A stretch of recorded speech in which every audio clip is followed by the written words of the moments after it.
इल्मी इख्तलाफ अपने रिकॉर्डिंग में लाने लगा हूं मजीद पुराने बुजुर्गों से। इल्म के मैदान में जज्बात की कोई हैसियत नहीं होती।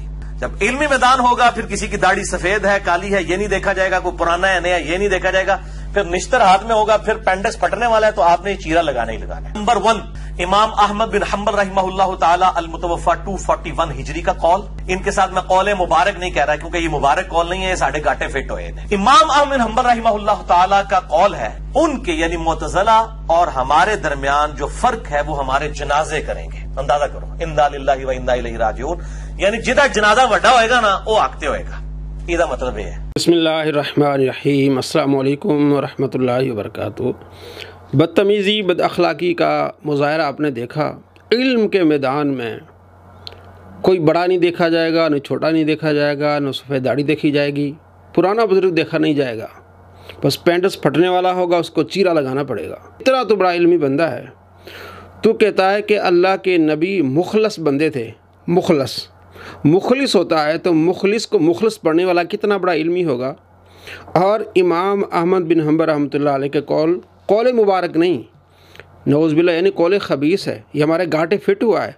तो जो इमाम अहमद बिन हंबल रहमतुल्लाह अलैह अहादीस लिखते हैं, अपने कौल जो बयान करते हैं वो फिर तुम्हारे घाटे नहीं फिट होते। वहाँ तो बड़ा खुश होता है जब हज़रत अमीर मुआविया रज़ियल्लाहु तआला अन्हु के बारे में इस तरह की बातें करता है। मतलब ये कि जो इसे पसंद है, जो इसको सूट करता है वो कौल मुबारक है, जो इसके नज़रिए को सूट नहीं करता वो कौल मुबारक नहीं, कौल ख़बीस है। ये देखना पड़ेगा कि इमाम अहमद बिन हंबल रहमतुल्लाह अलैह ने कब फरमाया और क्यों फरमाया, और मुहद्दिसीन और फ़ुक़हा ने इस कौल की किस तरह तशरीह की और खुश हुए हैं। इमाम अहमद बिन हंबल रहमतुल्लाह अलैह के ज़माने में खलीफा था मामून, उसका राइट हैंड था काजी अहमद बिन अबी दाऊद। उसने ये अकीदा गढ़ा मुतज़िली कि कुरान पाक ये मखलूक है, और फिर मामून रशीद को इस पर कायल किया और तमाम अपनी रियासतों में इसको लागू किया और तमाम गवर्नरों को हुक्म दिया कि ये अकीदा सब अपनाएं कि कुरान मखलूक है। कुरान तो अल्लाह का कलाम है, मखलूक तो है नहीं। तो इमाम अहमद बिन हंबल रहमतुल्लाह अलैह बगदाद में थे, तो बगदाद के गवर्नर ने आपको बुलाया और कहा कि कुरान मखलूक है। आपने फरमाया अल्लाह का कलाम ये मखलूक नहीं है। आपको पकड़ा गया, आपको जेल में डाला गया 18 माह, और एक रिवायत में है 3 साल आप जेल में रहे। आपको बेड़ियों से जकड़ा जाता था, आपको कोड़े लगाए जाते थे, आपको कहा जाता था जो खलीफा का अकीदा है वो अपनाओ कि कुरान मखलूक है। आप फरमाते नहीं, कुरान मखलूक नहीं, अल्लाह का कलाम है। उस वक्त आपने ये फरमाया था कि हमारा जो नज़रिया है इसके साथ तमाम आलिम इस्लाम के लोग इसके साथ मुत्तफ़िक हैं। मैं अगर दुनिया से चला भी जाऊं, देखना कि हज़ारों की तादाद मेरे इस अकीदे पर लोग आएंगे और मुझे सलाम पेश करेंगे, मेरे जनाजे में शामिल होंगे। और जब तुम मरोगे तो देखना तुम्हारे जनाजे में कौन आता है, यानी कि तुम्हारे इस अकीदे को कौन अपनाता है। इब्ने कसीर लिखते हैं कि इमाम दारक़ुतनी ने इमाम अब्दुल्ला बिन अहमद के हवाले से नकल किया है कि मेरे वालिद गिरामी फरमाया करते थे, आले बिदअत से कह दो कि हमारे जनाजे जब निकलेंगे तो वही हमारे तुम्हारे दरमियान फ़ैसला करेंगे। यानी तुम समझते हो कि हमें अहले इस्लाम की हिमायत और साथ हासिल नहीं, या अल्लाह की तरफ से कबूलियत का शर्फ हासिल नहीं। तुम तो ये समझते हो कि हमें अहले इस्लाम का साथ हासिल नहीं है। हमारे साथ होंगे, हमारे जनाजे पर पता चलेगा कि कितने लोग हमारे जनाजे पर आते हैं। या ये तुम ये समझते हो कि अल्लाह की तरफ से कबूलियत का शर्फ हासिल नहीं, ऐसा नहीं, जनाजे पर पता चल जाएगा। इमाम इब्ने कसीर फरमाते हैं अल्लाह ताला ने इमाम अहमद रहमतुल्लाह अलैह का ये कौल सच कर दिखाया, क्योंकि वो अपने दौर में अहले सुन्नत के इमाम थे और उनके चोटी के मुखालिफ अहमद बिन दाऊद थे जो चीफ जस्टिस भी था। उसको जब मौत आई तो किसी ने उधर तवज्जो न दी और उसके जनाजे के साथ चंद सरकारी ओहदेदारों के सिवा कोई न था। अल-बिदाया व निहाया जिल्द 10 सफ़ा नंबर 375।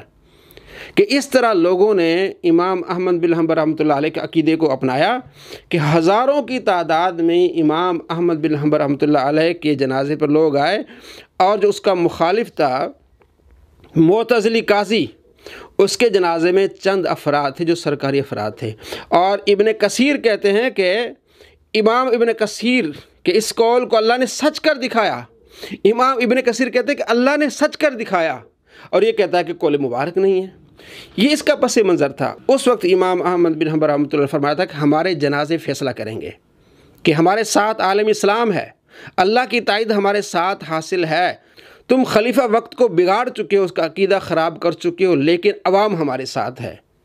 ये इसका पस मंज़र था और ये सच था, अल्लाह ने सच कर दिखाया। इस कौल को जनाब कहते हैं हम कौल मुबारक नहीं कहेंगे, पुराने बुजुर्ग हम चीरा देंगे, हम ये करेंगे, वो कैसी बदतमीज़ी बदअखलाकी। और कहता मैं इस पर दलीलें देता हूँ। पहली दलील क्या है जनाब? पहली दलील ये कि अगर तुम ये कहते हो कि जिसके जनाजे पर ज़्यादा लोग होंगे वो हक़ पर होगा, तो मेरे जो उस्ताद हैं मौलाना इसहाक़ साहब, उनका इतना जनाजा था कि इन सब मौलवियों के जनाजे इकट्ठे हो जाएं तो मेरे उस्ताद मौलाना इसहाक़ का जनाजा बड़ा था। मैं इसलिए कहता हूँ इस सदी का सबसे बड़ा झूठा इंसान है। इसके सारे उस्तादों के जनाजे देख लें, मिर्ज़ा जलमी के सारे उस्तादों के हैं, मौलाना इसहाक़, मौलाना ज़ुबैर अली ज़ई देख लें, अबुल आला मोदी देख लें जो इसके उस्ताद हैं, इन तमाम इनके उस्तादों को जमा किया जाए और एक मौलवी मौलाना खादिम हुसैन रहमतुल्लाह अलैह के जनाजे को देखा जाए, इन तमाम जनाजों से बड़ा जनाजा था। और इसने एक और झूठ बोला कि सैयद अबुल आला मोदी का जनाजा सबसे बड़ा था पाकिस्तान में। हालांकि ये भी झूठ है, सबसे बड़ा जनाजा मुमताज़ कादरी शहीद का था।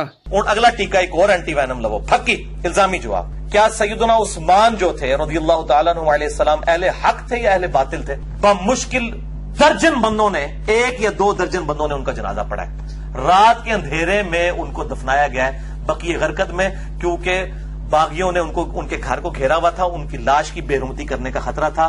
चंद लोगों ने, जबकि तकरीबन 40,000 सहाबा जिंदा थे, 40 बंदों ने भी जनाजा नहीं पढ़ा हजरत उस्मान गनी का।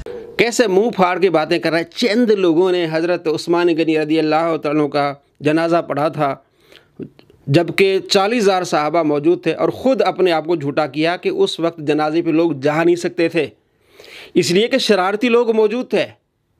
हज़रत अली रज़ियल्लाहु तआला अन्हु का अपने घर से निकलना मुश्किल हो गया था, तो इन शरारती लोगों की वजह से नहीं निकले, वो हक पर थे। भाई अगर आम आवाम को इजाज़त होती, इजाज़त आमा होती, तो सारे लोग जाते, वो हक पर थे, लेकिन आगे बलवाई थे, उस वजह से जनाजा कम हुआ। तो इससे ये दलील लेना कि जनाब अगर वो हक पे होते, तुम कहते हो जिसका जनाजा ज़्यादा बड़ा होगा वो हक पर होगा, तो वो फिर हक पर ना हुआ। कहता मैं एंटी वाइनम देता हूँ। भाई खुद खाले झूठे इंसान। ये बात है इमाम अहमद बिन हंबल रहमतुल्लाह अलैह का जो कौल है इस पर है कि जब आम आवाम को इजाज़त दी जाएगी तो देखना आम आवाम कैसे आती है। इसमें तो इजाज़त नहीं आम आवाम को। और आपके जो इमाम हैं मालिक अश्तर नखी, वो तो हज़रत उस्मान गनी रज़ियल्लाहु तआला अन्हु जब ज़िंदा थे उस वक्त आपके घर तक लोगों को आने नहीं देते थे। हज़रत सफ़िया रज़ियल्लाहु तआला अन्हा जब हज़रत उस्मान गनी रज़ियल्लाहु तआला अन्हु को खाना देने के आती थी, तो ये हज़रत सफ़िया रज़ियल्लाहु तआला अन्हा जो आप सल्लल्लाहु तआला अलैहि वसल्लम की ज़ौजा हैं, उनके खच्चर को नेज़े मारता था। एक मरतबा ऐसा हुआ कि जब हज़रत सफ़िया रज़ियल्लाहु तआला अन्हा आई तो इसी मालिक अश्तर ने उनके खच्चर को नेज़ा मारा, यहाँ तक कि आप गिरने लगीं और आपने फरमाया मुझे वापस ले जाओ, कहीं ये कुत्ता मुझे रुस्वा न कर दे। हज़रत सफ़िया कहती हैं ये मालिक अश्तर, ये कहता मेरे हीरो हैं, कहीं कुत्ता मुझे ये रुस्वा न कर दे। फिर उन्होंने हज़रत उस्मान गनी रज़ियल्लाहु तआला के घर के दरमियान एक और लकड़ी रख दी जिसके ज़रिए से वो आप तक खाना और पानी भिजवाया करती थीं। ये किताब तारीख़ अल मदीना अल मुनव्वरा जिल्द 4 सफ़ा नंबर 1311 इसकी सनद हसन है। और इसके अलावा तबक़ात इब्न साद में जिल्द 8 सफ़ा नंबर 101 और इब्न हज़र अस्क़लानी रहमतुल्लाह अलैह की किताब अल इसाबा जिल्द 8 सफ़ा नंबर 212 में लिखा हुआ है कि मालिक अश्तर हज़रत सफ़िया रज़ियल्लाहु तआला अन्हा के खच्चर को नेज़े मारते थे। आप गिरने लगी, आपने फरमाया इस कुत्ते से मुझे बचा लो। तो इस तरह के लोग खड़े होते थे, जिस वजह से हज़रत उस्मान गनी रज़ियल्लाहु तआला तक पानी पहुँचाना, खाना पहुँचाना बड़ा मुश्किल होता था। और आपके बाबा जी जिनके बारे में आप कहते थे उनका बहुत बड़ा जनाजा हुआ है, वो अपनी इस किताब में, ये जो किताब है उसकी खिलाफत मलूक जिसका आप ढंडोरा पीटते हैं, उसके सफ़ा नंबर 146 पे क्या लिखते हैं, कहते हैं कि हत्ता कि उन्होंने मालिक अश्तर और मोहम्मद बिन अबी बकर को गवर्नरी के ओहदे तक दे दिए। हज़रत अली रज़ियल्लाहु तआला के बारे में कहते हैं कि हज़रत अली रज़ियल्लाहु तआला ने मालिक अश्तर और मोहम्मद बिन अबी बकर को ओहदे दे दिए। दरा हालांकि कत्ल उस्मान में इन दोनों साहिबों का जो हिस्सा था वो सबको मालूम है। मोहम्मद बिन अबी बकर भी कत्ल उस्मान में शामिल थे। हज़रत उस्मान की इन्होंने दाढ़ी पकड़ ली थी, इतनी गुस्ताखी की थी। और मालिक अस्तर का ये हाल था कि हज़रत सफ़िया रज़ी अल्लाह तआला जो आप अलैहिस्सलाम के ज़ौजा हैं, उनके खच्चर को नेज़े मारते थे, भगाते थे, और ये भी उसमें शामिल थे। कहते हैं हज़रत अली के पूरे ज़माने खिलाफत में हमको सिर्फ ये एक काम ऐसा नज़र आया जिसको गलत कहने के सिवा कोई चारा नहीं। मिर्ज़ा जी आपके बाबा जी कह रहे हैं, जिनकी आप तारीफ़ बयान कर रहे हैं कि इतना जनाजा था उनका, उनकी किताब में लिखा है कि हज़रत अली ने ये दो काम गलत किए कि मालिक अस्तर को उन्होंने गवर्नरी दी और मोहम्मद बिन अबी बकर को। और इब्तदाई इसने ये बनाया था कि जनाब अली, इमाम मालिक रहमतुल्लाह अलैह का कौल है कि जनाब हर किसी से इख्तलाफ कर सकते हैं सिवाय नबी सल्लल्लाहु तआला अलैहि वसल्लम के अलावा। भाई तुम्हारा वो लेवल है कि तुम इमाम मालिक से इख्तलाफ करो? अपना लेवल तो पहले बनाओ। इमाम अहमद बिन हंबल रहमतुल्लाह अलैह से इख्तलाफ करो, हदीस का लफ्ज़ पढ़ना नहीं आता तो मैं जनाब हर किसी से इख्तलाफ करूँगा। इख्तलाफ भी होता है, कोई तरीक़ेकार होता है। इस बारे में तेरे पास क्या दलील है जनाब? जो तूने दलीलें दी वो सारी नकली झूठी निकली। और एक और दलील देता है जनाब इख्तलाफ कर सकते हैं। इब्ने उमर से पूछा गया हज तमत्तु के बारे में, आपने फरमाया जायज़ है। उस बंदे ने कहा जनाब आपके वालिद तो इसको नाजायज़ कहते हैं। तो हज़रत इब्ने उमर कहने लगे जनाब रसूलुल्लाह की पैरवी करनी है, वालिद की पैरवी नहीं करनी। तो ये दलीलें देके इस तरफ लोगों को लाता है। उधर तो हदीस थी, यहाँ हदीस है। यहाँ तो हदीसें सपोर्ट करती हैं कि जितने लोग ज़्यादा होंगे उसका सवाब उतना मिलेगा, उनकी बख्शिश उतनी होगी। तो तुम्हारे पास क्या दलील है? जो तुमने दलाइल दी वो सारे झूठे निकले हैं। हज़रत इमाम अहमद बिन हंबल रहमतुल्लाह अलैह का कौल कौल सादिक है, कौल मुबारक है।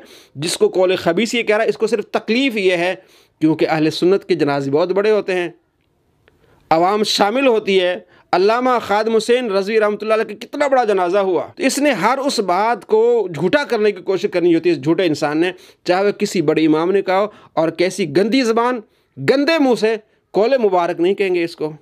इब्ने कसीर कह रहे हैं कि अल्लाह ने सच कर दिखाया है कि लोग आपके जनाजे में आए और जो उनके मुखालिफ था अहमद बिन अबी दाऊद, चंद लोग उनके जनाजे पे आए।